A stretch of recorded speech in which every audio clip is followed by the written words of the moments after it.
So, ladies and gents, Disney earnings call. Disney earnings call. What do we think about that? Didn't do. It's not horrendous. It's not absolutely horrendous. It's mainly that the main issue about this earnings call is the response. Yeah. It has been the response. So it's important actually to take a look at. It's like it was like the cliff. This is today. Yeah, and then, it's like Monday. No, yesterday. Sorry. It just. Oh yeah, this is when they opened today. Sorry, and it fell off a cliff. So it peaked. It started to peak because they were like, oh, they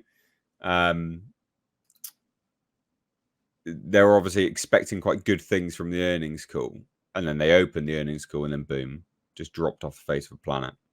Well, and the guidance out of Disney was poor. They were like, "Hey, we're going to suck more next quarter." Cool. Look at this. I know. They underperformed. They underperformed in this last quarter. They just missed the analyst numbers, by a couple billion or so. But it is. Or not even a couple billion, a couple $100 million. But it speaks to a broader thing. They weren't getting good press going into this. I mean, Deadline dropped like that nuclear, device on them right before this earnings call, which supported the fact that they can't make money in the theaters, and they're losing the opportunity to make money in the parks. It's not good. Jesus. And the parks products and experiences is the cash cow for 1/3 of all revenue of the company. Look at that. Yeah, I know. It was bananas, just crazy. It was predictable, and now all those people are going, wow, we should have brought in that Peltz guy, huh? Yeah. Well, this is the thing. It's just so. It's consistently gone down. So this is this here. This was the peak, right? Yeah. So this was the day of the sort of this is the shareholders call. The proxy war. You can see here the proxy war. 2nd of April, 122.82 USD, and then at that call it was announced that Bob Iger won the proxy war, and then it's just been downhill. Yeah, and you see that been downhill ever since. You see that peak that went into the day? Well, that's because they were expecting good feedback. They were. Yeah, and they were being misled by some people online and on television, and some analysts, at outlets saying, "Oh no, I think they're going to go to 145." And I'm so glad Andre is joining us for this. So funny.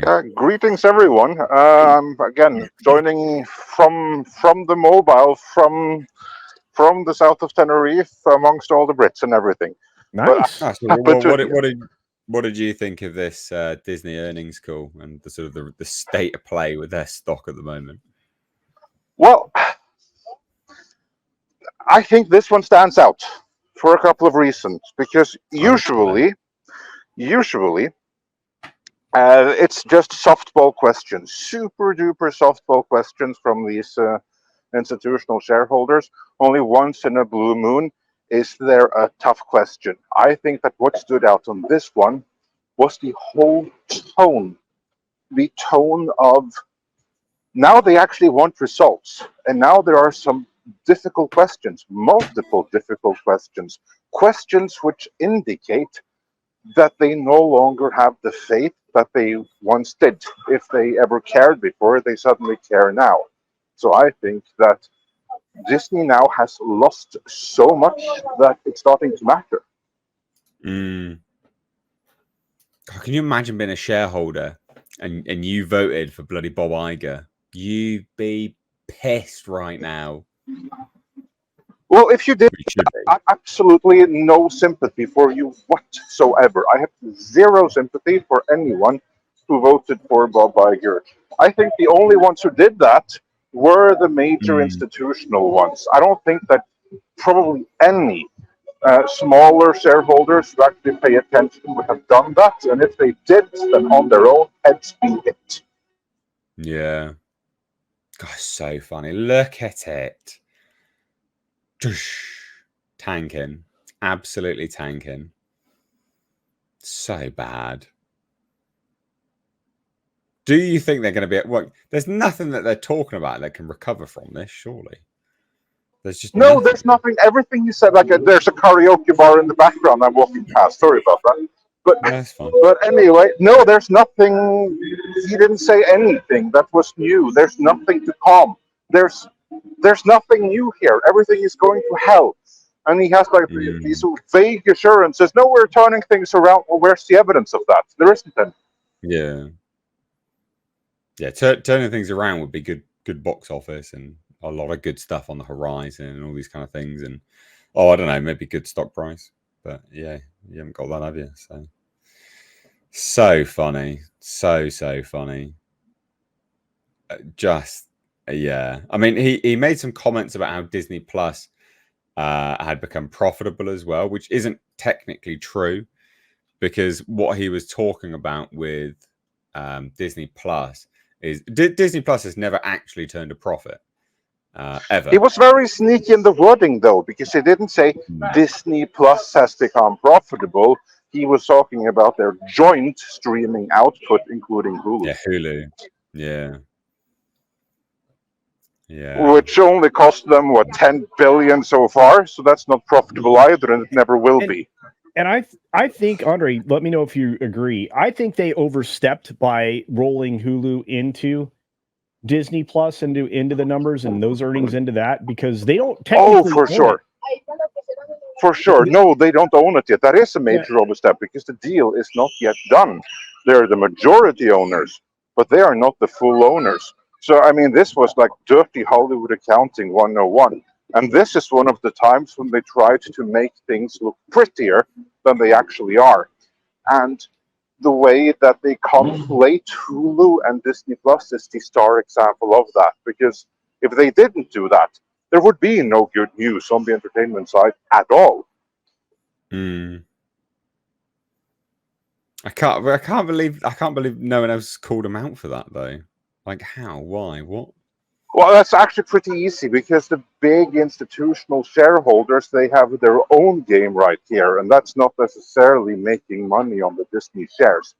The people that would have called them out are us little people who happen to have Disney shares, some saving funds here and there, stuff like that. They're the ones that would call them out, and they have, but they don't get the necessary traction.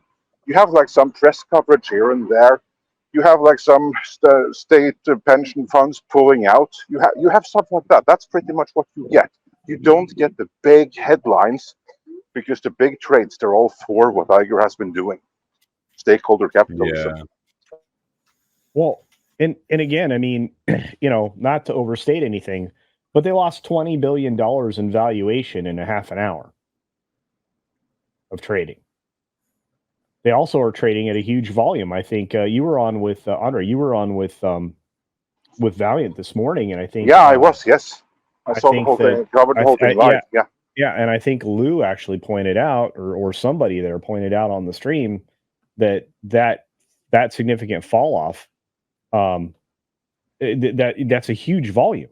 I mean, they don't normally trade at the volume that they traded today. No, I mean when shares are going down by 8%, that's a lot of shares on the market. That's a lot of Disney stock being sold. That's a lot of probably people in the room dumping some of their Disney holdings right now. Yeah, you want to know what the volume was, Andre? Do share. I haven't seen it yet. I can't. 52.8 million. Their average volume's 11.1 million. Wow. And before the bell rang, they were down $11, which is 9.51%. Wow. I have sympathy with those who voted for pelts. Yes. But for everyone else, they freaking deserve this. Yeah. But I mean, it's dumb comments like this, right? Like, despite Apes and Deadpool, Bob Iger isn't going to lean into the 20th century IP. What an idiot. What? We're going to look opportunistically at it, he said. What does that even mean? Like, what does that even mean? I'm not even sure he knows what that means, because if they did do that, they would have exploited Fox for all it was worth for their shareholders. As Well, he it said stands, this. yeah. Yeah, he said we continue to look at the library to see what can be mined. Well, how long is that going to take, mate? I don't think we're necessarily going to lean into the library, but we're going to look opportunistically at it. All of us can mention 10 things from the Fox library that they can use here and now. It's absolutely absurd. It's insane.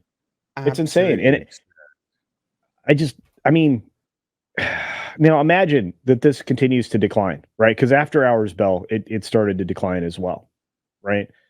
So it's not going well, kids.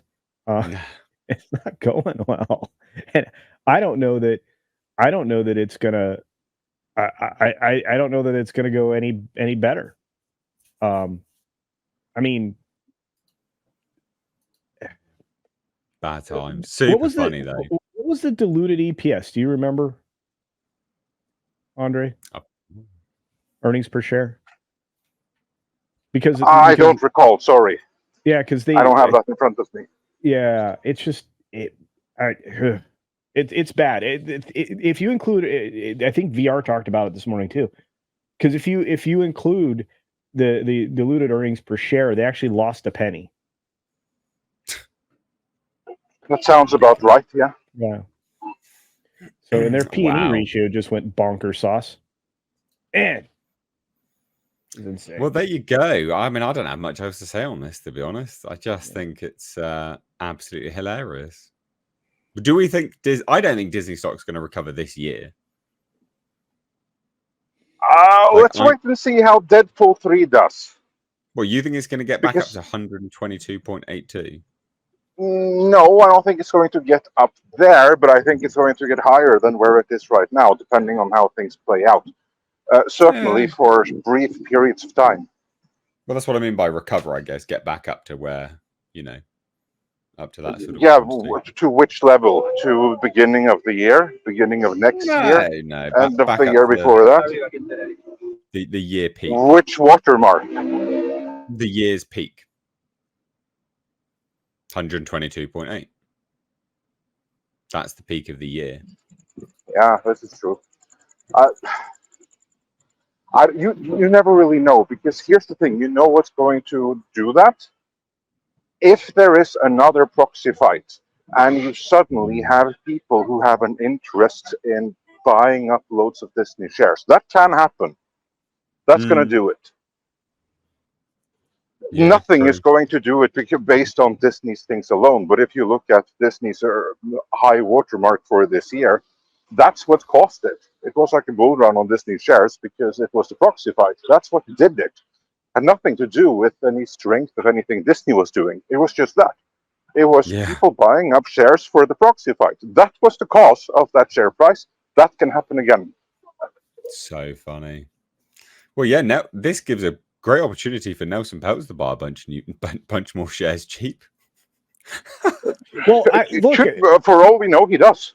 Yeah, I mean, look, I guarantee you that once this started to really go down, $5 or $6, a lot of people's stop losses kicked in, which added to the volume sold.